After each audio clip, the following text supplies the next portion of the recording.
আওয়ামী লীগ সরকার যেভাবে রেখেছে, ছাত্রলীগ, যুবলীগ, আওয়ামী লীগ যেভাবে রেখেছে, ভয়ের রাজত্বে রেখেছে, সেই ভয়টাকে প্রতিষ্ঠিত করানোর জন্য নির্মমভাবে প্রকাশ্য দিবালোকে হত্যাকাণ্ডটি চালিত হয়েছে।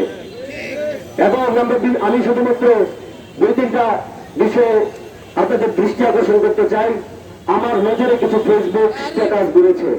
আমরা দেখছি, আমি একইভাবে এই হত্যার যেমন ভাবে আমরা এই সহমর্মিতা নিন্দা জানাচ্ছি, আমি নিন্দা জানাচ্ছি খুলনায় যে যুব দলের নেতাকে হত্যা করা হয়েছে সেটিরও।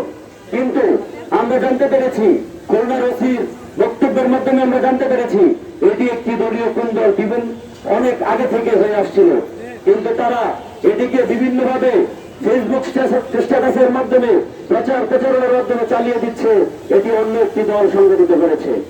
কিন্তু সেটির তো কোনো এখনো পর্যন্ত প্রকাশ্যে কোন রকম প্রমাণ পাওয়া যায়নি। কিন্তু আপনার দলের যেই যুব দল নেতা এখানে প্রকাশ্যে হত্যা করলো, সে তো আপনার দলের মনোনয়ন প্রার্থী, সে তো যুব দলের সাধারণ সম্পাদক পদপ্রার্থী।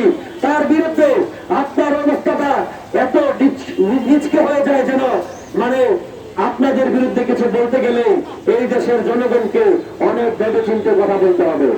আমরা সেটি আর হতে দিতে চাই না।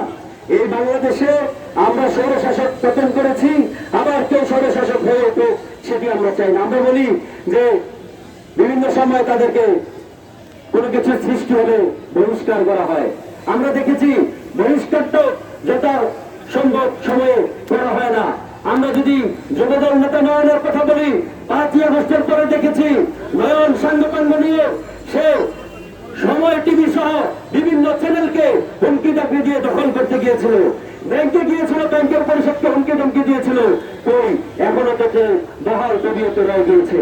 সেই যুবদল নেতার কিন্তু কোন ধরনের কোন সমস্যা সৃষ্টি হচ্ছে না, বরং সে ইন্টারিম সরকারের বিরুদ্ধে দফায় দফায় ভুয়া সংবাদ, মিথ্যা অপপ্রচার করে যাচ্ছে।